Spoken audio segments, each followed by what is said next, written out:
Di balik kilau keuntungan dan dividen, jutaan orang Amerika terdampar di zona mati retail, tanpa toko, tanpa apotek, dan tanpa siapapun yang mendengarkan. Ini bukan sekadar keruntuhan retail, ini adalah tanda bahwa masyarakat sedang meninggalkan rakyatnya. Tonton video ini untuk mengungkap kebenaran dan mendengar suara-suara yang terlupakan di seluruh Amerika. New York, simbol modern Amerika yang kini membisu. Pernah dijuluki sebagai kota yang tidak pernah tidur, New York telah lama menjadi simbol energi, peluang, dan vitalitas tanpa batas. Namun hari ini, metropolis ikonik ini menghadapi krisis retail yang belum pernah terjadi sebelumnya. Hampir 1.000 toko besar, dari CVS dan Walgreens hingga Macy's, telah tutup secara bersamaan. Ini menandai tidak hanya runtuhnya rantai pasokan yang sudah akrab, tetapi juga memicu gelombang kehilangan pekerjaan yang menghancurkan. Para pekerja, banyak di antaranya telah menghabiskan seluruh hidup mereka di sektor retail, kehilangan pekerjaan secara mendadak, tanpa waktu untuk bersiap dan tanpa jalur yang jelas ke depan. Tingkat pengangguran di sektor retail New York kini telah melampaui 7,5%, jauh lebih tinggi dari rata-rata nasional. Sementara itu, konsumen terjebak dalam paradoks brutal, harga melambung tinggi dan pilihan berbelanja yang semakin sedikit. Biaya hidup di kota ini telah mencapai 2 kali lipat dari rata-rata nasional, angka yang mengejutkan bagi siapapun yang mengandalkan pendapatan tetap. Ironisnya, jalan-jalan yang dulu ramai dengan lampu dan kerumunan kini menjadi kosong dan sunyi. Peralihan ke e-commerce memang berperan, tetapi kebenaran yang lebih dalam terletak pada fondasi ekonomi kota yang tidak stabil, properti yang sangat mahal, pajak tinggi, dan kebijakan publik yang tak mampu mengimbangi kenyataan. Dalam gambaran ini, justru orang-orang biasa, mereka yang dulu menghidupkan semangat kota, yang kini ditinggalkan. Dan sekarang kita harus bertanya, jika bahkan New York bisa kehabisan toko pojok, berapa lama lagi sebelum Central Park berubah menjadi gudang pengembalian barang online? Beritahu kami, apakah kamu bisa bertahan hidup di kota tanpa bodega dan bagel? California, dari surga konsumen ke gurun retail. Dari Hollywood ke Silicon Valley, dari Glendale Galleria hingga mall outlet di tepi pantai, California pernah mewakili budaya konsumen modern, terbuka, beragam, dinamis, dan nyaman. Namun hanya dalam tahun 2024 saja, lebih dari 1.500 toko terpaksa tutup di seluruh negara bagian ini. Ini bukan lagi sebuah tren, ini adalah fenomena sosial. Keruntuhannya sunyi tapi tak kalah kejam. Bukan hanya kota-kota besar yang terdampak, krisis ini telah menyebar ke kota-kota pedesaan, lingkungan pinggiran kota, dan wilayah kelas menengah yang dulunya stabil. Di banyak tempat, warga harus berkendara lebih dari 40 km hanya untuk membeli sebotol susu atau sepotong roti. Sesuatu yang biasanya hanya kita temui di wilayah miskin negara berkembang. Sosiolog menyebut wilayah-wilayah ini sebagai gurun pangan, tempat di mana tidak ada supermarket atau toko kelontong dalam jarak yang wajar. Namun kenyataannya lebih parah. Ketika layanan dasar seperti akses makanan dan obat menghilang, orang kehilangan lebih dari sekadar kenyamanan. Mereka kehilangan rasa aman dan koneksi sosial dalam kehidupan sehari-hari mereka. Seorang ibu dengan 3 anak di pinggiran Sacramento menceritakan bahwa kini ia menghabiskan $338 per minggu untuk belanja kebutuhan pokok. Namun jumlah itu hampir tidak cukup untuk memenuhi kebutuhan dasar. Mengapa? Tidak ada supermarket di dekatnya, tidak ada persaingan, dan tidak ada bantuan transportasi untuk keluarga berpenghasilan rendah. Sementara itu, para peritel, terutama usaha kecil, tidak bisa bertahan di tengah biaya sewa yang melonjak, tekanan tenaga kerja, pajak, dan biaya operasional. E-commerce secara perlahan telah menarik orang menjauh dari toko fisik, menyebabkan jaringan retail tradisional layu sebelum sempat beradaptasi. Hasilnya adalah model yang sangat timpang. Wilayah makmur masih menikmati layanan berkualitas tinggi, supermarket bersih, pengiriman di hari yang sama, dan toko serba ada yang buka 24 jam. Sementara itu, lingkungan berpenghasilan rendah, hanya beberapa kilometer jauhnya, terjebak dalam kelangkaan, ketergantungan pada makanan kalengan, dan harga yang tidak masuk akal. California, negara bagian terkaya di ALS, kini menghadapi pilihan kritis, membangun kembali model ekonomi yang inklusif atau menjadi negara bagian dua tingkat, di mana sebagian hidup dalam kelimpahan dan sisanya bertahan dengan nyaris tidak cukup. Jika tidak ada tindakan hari ini, bahkan sinar matahari emas California pun tak akan cukup untuk menghangatkan komunitas yang perlahan ditinggalkan dalam kedinginan. Texas ketika pertumbuhan pesat tidak berkelanjutan. Bagi banyak orang, Texas mewakili kisah sukses Amerika. Tanah yang luas, sumber daya melimpah, populasi muda, dan salah satu tingkat urbanisasi tercepat di negara ini. Kota-kota seperti Austin dijuluki Silicon Valley di selatan, sementara Dallas dan Houston telah muncul sebagai kekuatan ekonomi yang menyaingi bahkan New York. Dipuji oleh media, investor, dan politisi, Texas telah dianggap sebagai keajaiban selatan, di mana segalanya tampaknya sedang naik daun. Namun saat lapisan luar kemakmuran kota mulai terkelupas, kenyataan yang mengkhawatirkan muncul. Pertumbuhan ini tidak seimbang, bahkan mungkin rapuh. Dalam waktu kurang dari 3 tahun, lebih dari 300 gerai retail besar, termasuk supermarket, apotek, dan pusat perbelanjaan, telah tutup, terutama di kota pinggiran dan satelit. Komunitas yang dulunya sangat bergantung pada retail tradisional kini terisolasi, tanpa barang, tanpa pekerjaan, dan yang paling kritis, tanpa kepercayaan pada keberadaan sistem ekonomi dalam kehidupan mereka. Di daerah seperti El Paso, Lubbock, atau wilayah pedesaan dekat San Antonio, perjalanan untuk kebutuhan dasar bisa memakan waktu setengah hari. Penduduk seringkali harus mengemudi puluhan mil hanya untuk membeli telur, susu, atau antibiotik. Mereka yang tidak memiliki kendaraan pribadi, lansia, pekerja migran, penyandang disabilitas, tidak bisa hidup mandiri dalam sistem yang telah kehilangan layanan dasarnya. Yang lebih mengkhawatirkan adalah gelombang kehilangan pekerjaan yang tiba-tiba, seperti badai yang datang di musim kemarau, mendadak, tanpa peringatan dan tanpa jaring pengaman. Manajer gudang, kasir toko, penjaga loket, banyak yang kini berada dalam krisis. Kebingungan di pasar kerja yang menuntut keterampilan digital dan adaptasi cepat. Tidak ada pelatihan ulang, tidak ada peta jalan karier baru, dan banyak yang terpaksa menerima pekerjaan sementara, bergaji rendah, tanpa asuransi. Texas kini membayar harga mahal untuk pembangunan yang timpang. Sementara kota besar terus menarik modal, tenaga kerja terampil, dan infrastruktur modern, pinggiran kota dan pedesaan, rumah bagi jutaan orang, berubah menjadi dataran rendah yang tertinggal. Kemunduran tidak datang dengan suara, tetapi merayap diam-diam, melalui toko-toko yang tutup, halte bus yang sepi, dan kios pasar yang tergantung tanda disewakan. Tanpa strategi redistribusi yang serius, dukungan bagi bisnis lokal, reinvestasi dalam infrastruktur retail tingkat komunitas, Texas berisiko menjadi negara bagian yang terbelah dua. Satu bagian meraih panggung global, bagian lainnya terjebak dalam radius 20 mil dari gurun retail yang tandus.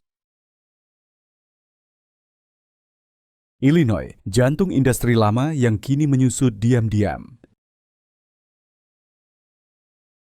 Illinois, terutama Chicago, pernah berdiri sebagai simbol utama kemakmuran industri Amerika. Kota ini menjadi pusat transportasi, keuangan, dan perdagangan di seluruh Midwest. Namun kini, penanda kehidupan sehari-hari di wilayah ini menghilang secara diam-diam, dimulai dari toko serba ada, apotek, dan supermarket yang sudah dikenal. Jaringan besar seperti Walgreens, CVS, dan Walmart yang dulunya hadir di hampir setiap lingkungan, kini mundur secara bersamaan. Dari pusat kota Chicago hingga ke daerah seperti Rockford, Decatur, dan Peoria, penutupan toko-toko ini bukan hanya menyebabkan ribuan pekerjaan hilang. Mereka juga memberikan pukulan ganda, kemunduran ekonomi plus keterputusan sosial. Bagi banyak penduduk Illinois, toko bukan sekadar tempat berbelanja, itu adalah ruang sosial. Tempat di mana lansia berjalan santai membeli koran dan mengobrol dengan kasir yang sudah akrab. Tempat anak-anak menghabiskan uang jajan pertama mereka. Tempat ayah pekerja membeli makan malam untuk keluarga setelah shift panjang. Kini, bahkan membeli sayuran atau obat batuk memerlukan perjalanan bus 40 menit, melibatkan beberapa kali transit dan menunggu lama dalam angin dingin atau terik matahari. Kelas menengah, yang dulu menjadi tulang punggung ekonomi Illinois, sedang ditinggalkan. Saat layanan penting menghilang dari lingkungan mereka, mereka kehilangan kendali atas hidup mereka. Mereka membayar lebih untuk kebutuhan dasar dan menghabiskan lebih banyak waktu hanya untuk mempertahankan gaya hidup yang dulunya stabil. Ketika mereka yang punya segalanya mulai kehilangan harapan, keruntuhan menyebar lebih cepat daripada krisis keuangan manapun.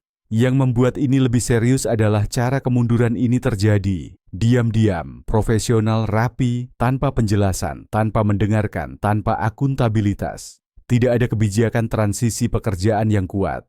Tidak ada rencana untuk menggantikan ruang retail dengan model yang digerakkan komunitas. Tidak ada dialog nyata antara bisnis dan penduduk. Semuanya perlahan menghilang ke dalam kehampaan. Illinois tidak hanya kehilangan toko-toko retail. Ia kehilangan jangkar budaya dan emosional dari komunitasnya. Dan tanpa intervensi berani, baik dalam investasi maupun pola pikir, jantung industri ini mungkin segera menjadi potret sunyi kemunduran abad ke-21. Pennsylvania, runtuhnya rantai pasokan retail. Di Pennsylvania, negara bagian dengan jumlah penduduk kelima terbanyak di AS, krisis yang sunyi namun mendalam sedang terjadi. Rantai pasokan retail perlahan terurai. Dalam 2 tahun saja, lebih dari 700 toko telah tutup diam-diam, meninggalkan celah yang sulit diisi dalam kehidupan sehari-hari jutaan orang. Di kota kecil dan menengah, kehilangan CVS atau Giant bukan sekadar kehilangan tempat berbelanja. Itu berarti kehilangan pusat sosial, tempat para lansia mengobrol sambil mengambil resep obat, tempat orang tua membeli bahan makanan sepulang kerja. Ketika tempat-tempat ini menghilang, penduduk tidak hanya kehilangan kenyamanan, mereka kehilangan irama kehidupan yang akrab. Sewa komersial telah meningkat hampir 10%, sementara pendapatan menurun akibat persaingan ketat dari e-commerce. Hal ini membuat banyak bisnis kecil dan menengah tidak mampu bertahan. Bisnis lokal yang telah melayani komunitas selama puluhan tahun kini terpaksa tutup karena beban biaya tetap menyebabkan gelombang pengangguran di lingkungan pinggiran. Konsumen yang kehilangan pilihan belanja terpercaya beralih ke saluran tidak resmi, toko kecil, lapak darurat, atau bahkan pasar gelap. Di sini harga sangat tinggi dan kualitas produk dipertanyakan. Penduduk miskin terpaksa membeli barang berkualitas rendah dengan harga tinggi. Sebuah gambaran nyata dari ketidakadilan tak kasat mata ketika pasar mundur dari wilayah yang kurang menguntungkan. Yang lebih mengkhawatirkan lagi adalah dampak yang lebih dalam, terkikisnya kepercayaan publik pada pemulihan lokal. Ketika sebuah toko tutup, orang-orang bertanya, apakah ada yang akan menggantikannya? Atau ini awal dari kemunduran yang tak bisa dibalik? Dan kini kita harus bertanya, jika bahkan Pennsylvania tidak bisa mempertahankan toko-tokonya, di mana tempat terbaik berikutnya untuk belanja kebutuhan harian, apakah kita semua akan mulai menukar permen karet dengan susu? Beritahu kami apa yang terjadi di kota Anda. Apakah kita kehabisan toko atau hanya kehabisan pilihan? Mississippi, gurun pangan dan populasi menua. Mississippi, salah satu negara bagian dengan tingkat kemiskinan dan penuaan tertinggi di Amerika, kini menghadapi tantangan bertahan hidup yang nyata. Infrastruktur retail di sana runtuh, sementara kebutuhan hidup dasar terus meningkat. 700 toko retail telah tutup di seluruh negara bagian ini, meninggalkan hampir 40% wilayah pedesaan, tanpa satupun supermarket besar. Akibatnya, puluhan ribu penduduk, kebanyakan lansia dan berpenghasilan rendah, hidup dalam apa yang secara efektif merupakan gurun pangan sejati, di mana makanan segar, obat-obatan, dan kebutuhan pokok menjadi barang mewah. Di sebuah kota kecil di Mississippi Selatan, Alice yang berusia 72 tahun dan tinggal sendirian kini harus bergantung pada mobil tetangganya setiap minggu hanya untuk membeli susu dan obat tekanan darah. Toko terdekat tutup 8 bulan lalu, dan perjalanan kini memakan waktu setengah hari. Kisah seperti Alice bukan lagi pengecualian. Mereka telah menjadi hal biasa di puluhan komunitas sekitar. Harga telah naik 10–20% hanya dalam 2 tahun, memaksa orang-orang terjerat utang yang semakin dalam. Banyak rumah tangga harus menggunakan kartu kredit untuk membeli kebutuhan pokok, dan beberapa bahkan kehilangan rumah setelah gagal membayar utang untuk barang seperti tepung atau susu. Lebih buruk lagi, sistem transportasi umum yang lemah di Mississippi membuat mencapai toko-toko yang jauh hampir mustahil tanpa mobil. Saat struktur retail runtuh, populasi menua, pendapatan rendah, dan infrastruktur buruk menciptakan lingkaran setan, di mana bertahan hidup menjadi satu-satunya pilihan, bukan kemajuan. Tanpa intervensi kuat, seperti kebijakan subsidi, toko milik komunitas, atau model retail bergerak, Mississippi berisiko menjadi bayangan yang terlupakan di peta ekonomi Amerika dalam dekade-dekade mendatang. Michigan, ketika Detroit tak lagi punya toko.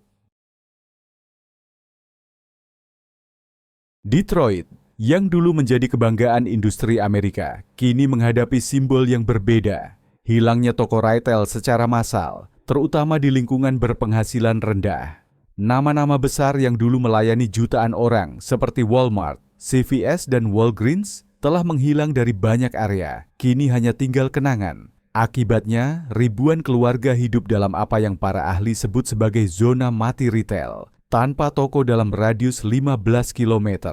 Bagi mereka yang tidak memiliki kendaraan pribadi, terutama lansia, penyandang disabilitas, atau ibu tunggal, berbelanja bahan makanan atau mendapatkan obat menjadi perjalanan yang berisiko dan melelahkan. Namun Detroit tidak hanya kehilangan toko, ia kehilangan aliran darah ekonomi komunitasnya. Satu toko yang tutup menyebabkan hilangnya pekerjaan, berkurangnya pendapatan pajak lokal, dan penutupan bisnis kecil di sekitarnya. Dalam beberapa bulan saja, satu blok bisa berubah menjadi kota hantu.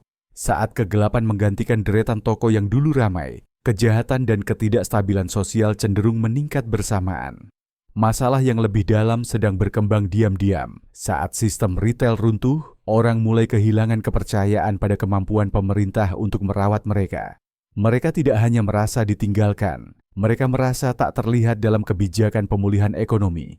Tanpa model bisnis baru, seperti koperasi milik komunitas atau unit retail bergerak berbasis data, Detroit dan kota-kota sejenis mungkin tidak akan pernah mendapatkan kembali irama kehidupan mereka yang dulu.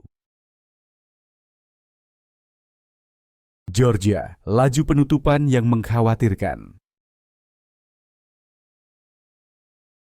Dalam beberapa tahun terakhir, Georgia, terutama pinggiran Atlanta dan kota-kota di bagian selatan negara bagian, mengalami fenomena yang mengkhawatirkan. Ratusan toko retail menghilang dengan laju yang belum pernah terjadi sebelumnya. Jaringan seperti Family Dollar, Walgreens, dan Dollar General yang dulunya penting bagi komunitas berpenghasilan rendah telah mundur secara massal, meninggalkan efek riak yang tidak dapat sepenuhnya diukur dengan angka. Bayangkan, tinggal di lingkungan tanpa toko, tanpa apotek, tanpa warung pojok, dan semua yang Anda butuhkan untuk hidup sehari-hari terletak puluhan mil jauhnya. Bagi ratusan ribu orang di Georgia, ini bukan kemungkinan, ini kenyataan. Beberapa daerah kini tidak memiliki kehadiran retail dalam radius 20 mil. Di dunia modern, ini berarti benar-benar terputus dari jaringan layanan dasar. Penduduk tidak lagi bisa membeli susu segar untuk anak-anak mereka, menebus resep obat tepat waktu, atau mendapatkan sayuran segar. Semua ini digantikan oleh perjalanan panjang, mahal, dan melelahkan. Sesuatu yang tidak bisa ditanggung oleh lansia dan penyandang disabilitas. Namun masalahnya lebih dari sekadar ketidaknyamanan. Hilangnya toko-toko retail telah meretakkan ikatan komunitas. Toko dulunya adalah ruang koneksi, tempat orang saling menyapa, berbagi cerita, dan saling membantu di masa sulit. Tanpa titik temu ini, komunitas tidak hanya miskin layanan, tetapi juga kosong secara emosional. Penarikan cepat peritel besar di Georgia menyoroti satu kebenaran. Mereka tidak menunggu komunitas untuk beradaptasi. Sementara pemerintah lokal berjuang mengisi kekosongan, banyak penduduk sudah mencari solusi sendiri, kadang dengan meninggalkan tempat yang dulu mereka sebut rumah, atau dengan bertahan dalam kekurangan yang berkepanjangan. Georgia tidak hanya kehilangan tokonya, ia kehilangan jalinan sosial yang memberi kekuatan dan jiwa pada komunitas-komunitas kecil yang tenang ini. Nevada, kota yang tak pernah tidur, tapi penduduknya ditinggalkan. Las Vegas, kota cahaya dan kemewahan, dulu memiliki kepadatan retail tertinggi di negara ini. Tapi itu adalah cerita masa lalu. Kini, di balik fasad yang gemerlap tersimpan kenyataan suram yang jarang dibicarakan. Warga kelas pekerja kini hidup dalam pulau-pulau terpencil yang tersebar di gurun retail. Lebih dari 410 toko besar telah tutup di Las Vegas dan jumlahnya terus bertambah. Pusat perbelanjaan yang dulunya ramai kini terbengkalai, kosong seperti gudang terlupakan. Supermarket 24 jam yang dulunya melayani puluhan ribu pekerja shift malam di industri hiburan, perhotelan, dan kasino kini bisa dihitung dengan satu tangan. Dengan 25% ruang retail kota yang kosong, ini bukan sekadar kemerosotan ekonomi. Ini terasa seperti pengkhianatan terhadap kelas pekerja. Pekerja shift malam, yang merupakan bagian besar dari populasi Nevada, kini tidak memiliki tempat berbelanja setelah selesai kerja. Tidak ada apotek, tidak ada makanan cepat saji terjangkau, dan tidak ada tempat mudah dijangkau untuk membeli kebutuhan harian. Seorang petugas kamar hotel yang selesai kerja pukul 3 pagi, kini harus bergantung pada mesin penjual otomatis atau berkendara 20 menit ke satu-satunya toko yang buka, jika mereka cukup beruntung memiliki bensin. Lansia lebih parah lagi, mereka tidak bisa berdiri lama dalam antrean atau mengandalkan transportasi umum yang langka dan tidak dapat diandalkan. Banyak yang kini bergantung pada bank makanan keliling yang hanya datang ke lingkungan mereka seminggu sekali, membawa makanan kaleng, sayuran beku, dan harapan. Kenyataan pahitnya, Las Vegas masih bercahaya setiap malam, masih mempromosikan diri sebagai kota yang tak pernah tidur, sementara melupakan orang-orang yang membuatnya tetap terjaga. Jika Anda seorang turis, Anda mungkin tidak menyadari apa yang hilang. Tapi jika Anda tinggal di North Las Vegas atau di salah satu area padat penduduk Hispanik kota ini, Anda akan merasa seperti ditekan oleh kota yang dibangun untuk pengunjung, bukan untuk mereka yang menyebutnya rumah. Ohio, simbol stabilitas yang kini goyah. Selama beberapa dekade, Ohio dipandang sebagai perwujudan Amerika Tengah. Tempat stabilitas, layanan dasar yang mudah diakses, dan komunitas yang erat. Tapi zaman telah berubah dan fondasi standar lama itu mulai runtuh. Ohio menghadapi penarikan retail besar-besaran dan tidak ada kelompok yang merasakan dampaknya lebih dalam selain kelas menengah negara bagian ini.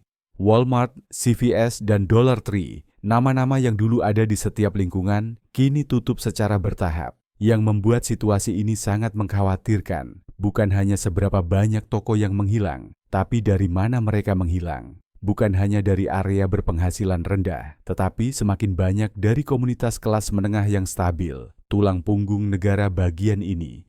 Penduduk lansia di Ohio termasuk yang paling terdampak. Dengan penghasilan tetap, tanpa kendaraan pribadi, dan sering hidup sendiri, mereka bergantung pada toko-toko terdekat, yang kini sebagian besar telah hilang. Beberapa lansia harus naik 2 atau 3 kali bus hanya untuk mencapai toko bahan makanan terdekat. Perjalanan setengah hari hanya untuk membeli kebutuhan dasar seperti susu, obat-obatan, atau roti. Bagi penduduk kelas pekerja, kehilangan toko lokal juga berarti kehilangan pekerjaan, kehilangan pendapatan, dan kehilangan salah satu dari sedikit ruang sosial yang tersisa, sesuatu yang sangat penting di kota kecil dan bekas kawasan industri. Ini memunculkan rasa cemas dan keterasingan yang terus meresap ke dalam rumah tangga dan melemahkan semangat komunitas. Ohio, yang dulu menjadi panutan stabilitas Amerika, kini diguncang dari dalam. Bukan oleh krisis mendadak, tetapi oleh penarikan retail yang perlahan, merayap, dan sebagian besar tak terdengar. Dan kecuali kebijakan yang tepat waktu diterapkan untuk membangun kembali infrastruktur retail, idealnya melalui model yang digerakkan komunitas dengan melibatkan warga dan bisnis kecil, Ohio mungkin tak lagi menjadi model stabilitas yang pernah dikagumi Amerika. Kepergian yang sunyi, luka yang dalam. Tanpa sirene, tanpa pengumuman, tanpa salam perpisahan atau penjelasan dari pejabat lokal atau kepala perusahaan, ribuan toko retail di seluruh Amerika Serikat telah menutup pintunya secara diam-diam Dan keheningan itu mungkin menjadi bagian yang paling menyakitkan. Kenapa? Karena dalam keheningan itu, komunitas tidak siap secara emosional, logistik, maupun ekonomi. Kepergian ini terasa seperti kehilangan sahabat lama tanpa pemberitahuan, meninggalkan kehampaan yang sulit dijelaskan. Toko seperti CVS, Walgreens, dan Walmart, tempat orang dulu membeli lipstik, popok, atau obat jantung sepulang kerja, kini tinggal dinding terkelupas, papan nama yang dicopot, dan lahan parkir penuh gulma. Dari Detroit ke Savannah, dari distrik miskin di California hingga kota kelas menengah yang dulu makmur di Ohio, warga menceritakan kisah yang menghantui. Segalanya menghilang seolah tak pernah ada. Tidak ada yang menanyakan apakah mereka butuh bantuan. Tidak ada program transisi kerja yang ditawarkan. Tidak ada layanan pengantaran gratis yang disediakan. Bahkan permintaan maaf pun tidak diberikan. Eksodus retail bukan sekadar keputusan bisnis. Itu adalah pelepasan sosial yang menghancurkan komunitas sedikit demi sedikit. Dan kenyataan yang paling memilukan, tak ada yang membela mereka. Bukan korporasi, bukan politisi. Tidak ada sistem pun yang menganggap mereka cukup berharga untuk mempertahankan satu toko saja di wilayah mereka. Lingkungan yang dulunya hidup, ramah, dan penuh harapan, kini tampak seperti peta yang memudar. Setiap ruang kosong adalah bekas luka dari komunitas yang dulu berkembang dan kini dilupakan. Ketimpangan dalam pertumbuhan dan keuntungan. Industri retail Amerika jauh dari kata miskin. Laporan keuangan triwulanan masih menunjukkan keuntungan miliaran dolar. CEO terus menerima bonus jutaan dolar. Para pemegang saham menikmati dividen yang melimpah. Namun secara paradoks, komunitas-komunitas justru semakin miskin. Bukan karena kekurangan uang, tetapi karena mereka tidak diprioritaskan dalam sistem yang hanya menghargai margin keuntungan. Dalam teori ekonomi, sebuah bisnis memiliki hak untuk keluar dari pasar yang tidak menguntungkan. Tetapi prinsip itu hanya berlaku ketika penarikan tersebut tidak menyebabkan kerugian sosial yang mendalam. Masalahnya adalah ini, wilayah yang saat ini dihapus dari peta retail bukanlah karena kekurangan konsumen. Mereka hanya dianggap tidak cukup menguntungkan untuk menghasilkan kekayaan dengan cepat. Akibatnya tempat-tempat yang tidak menghasilkan keuntungan tinggi dianggap tidak layak dilayani. Menilai-nilai sebuah komunitas semata-mata berdasarkan arus kas membuat jutaan orang Amerika menjadi tak terlihat dalam sistem yang mereka bantu bangun.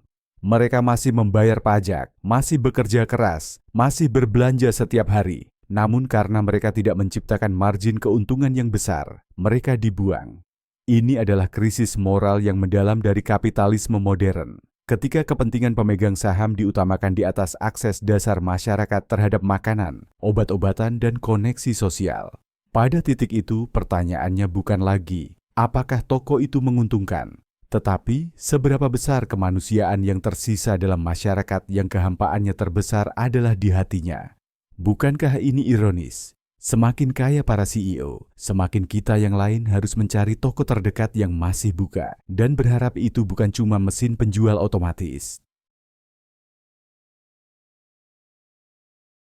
Keheningan sistem dan kesepian orang-orang. Dalam desir angin di depan toko-toko yang telah ditutup, dalam gelapnya area parkir yang kosong, mulai muncul sebuah perasaan yang lebih menakutkan daripada kemiskinan, perasaan dilupakan. Dari New York, kota yang tak pernah tidur, hingga Mississippi, di mana 40% daerah pedesaan tak lagi memiliki supermarket besar, orang-orang di seluruh negeri berbagi perasaan yang tumbuh. Mereka tak lagi terlihat oleh sistem. Mereka dulu percaya bahwa Amerika adalah tanah peluang, bahwa jika Anda bekerja keras, Anda akan dihargai. Tetapi saat toko pojok terakhir tutup, saat apotek tempat mereka biasa mengambil obat tekanan darah disegel, saat tak ada lagi yang menyapa pagi hari di kasir, mereka mulai bertanya, apakah ada yang melihatku? Para lansia tanpa transportasi, ibu tunggal yang terpaksa memilih antara susu untuk anaknya atau obat untuk ibunya, pekerja yang di-PHK tanpa jalur pelatihan ulang, semua kini hidup dalam keheningan dingin dari sistem yang dulu berjanji melindungi mereka. Tak ada yang bertanya apa yang mereka butuhkan. Tak ada yang mendengar suara lirih dari tempat-tempat yang dianggap tak lagi menguntungkan. Keheningan itu adalah pengkhianatan, bukan dengan kekerasan, tetapi melalui ketidakhadiran yang berkepanjangan. Ketidakhadiran yang begitu sering hingga menjadi hal biasa. Dan bahaya terbesar bukanlah bahwa orang-orang menjadi marah, tetapi bahwa mereka terbiasa ditinggalkan, terbiasa mengurus segalanya sendiri, terbiasa memikul beban tanpa bantuan. Dan saat itu terjadi, sebuah negara yang dulu bangga berkata, "Tidak ada yang ditinggalkan," harus menghadapi kenyataan yang lebih pahit. Kita telah meninggalkan banyak orang, dan tak seorang pun berhenti untuk menoleh ke belakang. Keheningan dunia retail bukan sekadar tentang toko-toko yang tutup. Itu adalah peringatan bahwa masyarakat mungkin sedang berpaling dari rakyatnya sendiri. Jika kita tidak bertindak sekarang, siapa yang akan menjadi yang berikutnya ditinggalkan? Dan kamu, apakah lingkunganmu akan menjadi tujuan berikutnya, atau justru menjadi yang berikutnya dilupakan? Bagikan pendapatmu di bawah ini.